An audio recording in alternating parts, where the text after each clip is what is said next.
and welcome to the TTELT podcast, Teaching Tips for English Language Teachers, a program of educators worldwide. My name is Maya Moore, and I'm your host for today. I'm also an Educators Worldwide board member. And with us today is Dr. Kirsten Dyck. Hello. Hello. Dr. Dyck is joining us from Nanjing, China, where she is an EFL teacher. Dr. Dyck will soon, in the next couple of months, start a fellowship in the Philippines. She has also held many other fellowships and has taught in the Ukraine. So we're very fortunate to have you with us here today, Dr. Dyck. Thank you for joining us. Thank you for having me. And you have a really important topic to talk about today, and that is online teaching and some of your best practices for online teaching and to make it really meaningful for students. Dr. Dyck is going to share her top 3 tips, and we have a lot to talk about, so let's get into it. Okay, for sure. So as we all know, probably by now, when you're teaching online, things can go wrong. So expect problems and plan for problems. Plan that problems will be the norm, not the exception. One way of doing that is my first tip: simplify and clarify everything. So choose your activities really carefully and maybe just choose one thing that students have to log into rather than trying to do a whole bunch of different complicated things that add steps, levels of complexity, and possibilities for extra additional problems. So don't use everything, just be very selective about the types of activities and tech that you are using. Give extra structure to students, meaning that, students know that every day is going to be somewhat similar to the last day or the previous week or whatever. So students can jump in if they got lost, if their internet cut out or something like that, so they know what to expect. And make sure that you're reminding students over and over again. Even if you feel like you've done it 10 times, repeat things, rephrase things in different words, paraphrase what you're saying. And if students are asking you again, even though you said it yesterday or 2 minutes ago, just repeat it. Remind students about due dates, all kinds of things like that. And when you're working with new types of technology or websites, think about the student's age. Think about the student's level, especially when it comes to instructions and directions and login screens and things like that. Are they able to understand all the steps they need to go through to be able to join this activity? Is this activity too easy and they're going to get bored, or is it too difficult and they're going to get lost? And think about how much time it's going to take out of your class. If it takes 20 minutes to get set up for everybody and it's just a 5 or 10 minute activity, it might not be worth it. Think about whether everybody's device can log into things, and make sure that you're choosing programs that are inclusive, that everybody's device, if it's a laptop, an iPhone, an Android phone, a tablet, everything is able to join your activity. So simplify and clarify was my first point. And to piggyback on that, my second point is support learning goals. Make sure that everything you're choosing, absolutely everything, supports what you want students to know at the end of the day, at the end of the week, the month, or the course. So if something is fun, but it doesn't actually contribute to those major learning goals, it's got to go, and something else needs to replace it that is going to help students get to where they need to go at the end.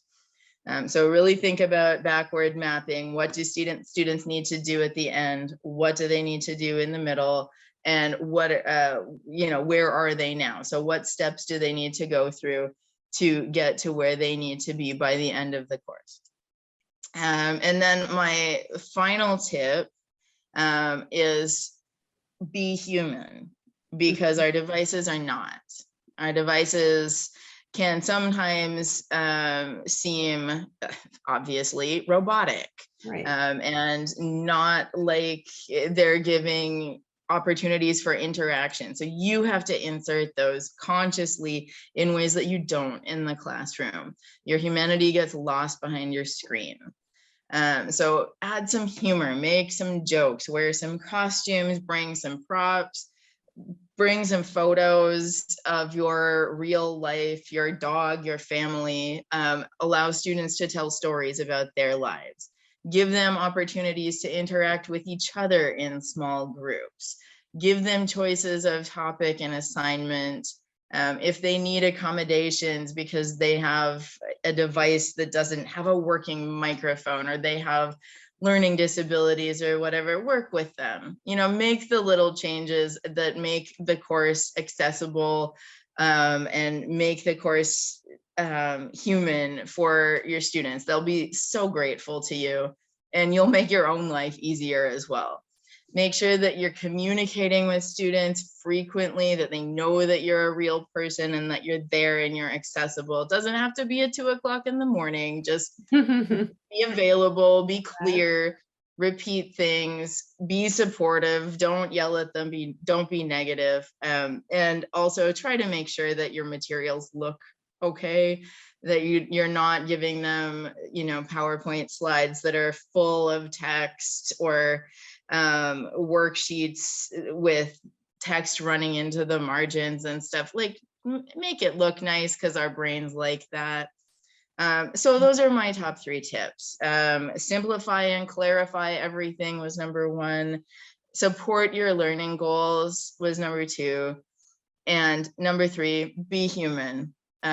All 3 of them, I think, are good tips for teaching in general, not just online teaching, but especially important for online teaching. Right. I totally agree. I was going to say all of the tips that you've shared with us today are equally important for straight up classroom teaching and online teaching. And they're all interconnected, because when you talk about being human, you're really talking about showing who you are, right? Showing your character, showing your humor, all of that. And that makes us as teachers more approachable.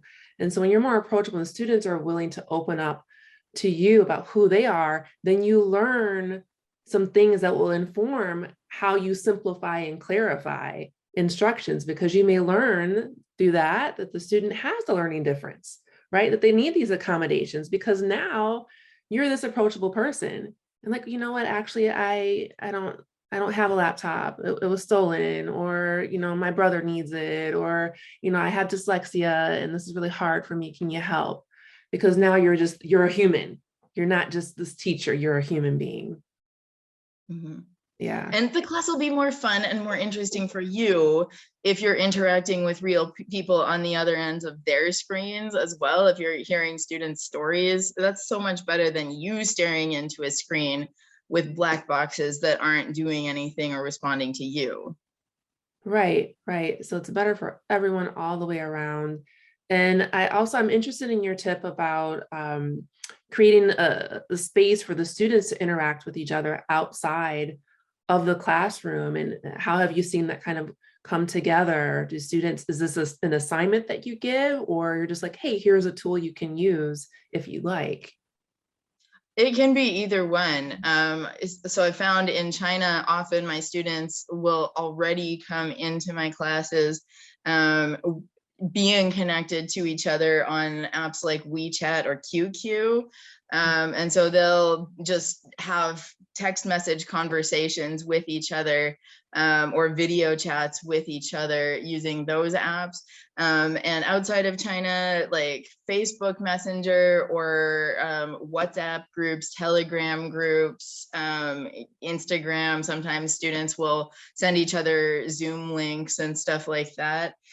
So it can be an assignment, or you can just like connect students with each other. You can just make a little group and say, these are the people who can support you. If you need help, like talk to or you can appoint a student in your class who can help answer questions, if they are willing to volunteer for that. Lots of different ways to do that. Right. I love that. And then if students have questions, like, oh, I missed that point in class, they have this group that they can go to and connect with. And maybe that starts some other, friendships along the way, which is Yeah, also really important to learning, to have a sense of belonging and community is essential to learning as well. absolutely. Well, this has been a really great discussion. Thank you so much for your time and your wisdom that you've shared with us today, Dr. Dyck. Are there any final tips you'd like to share with us before we wrap up?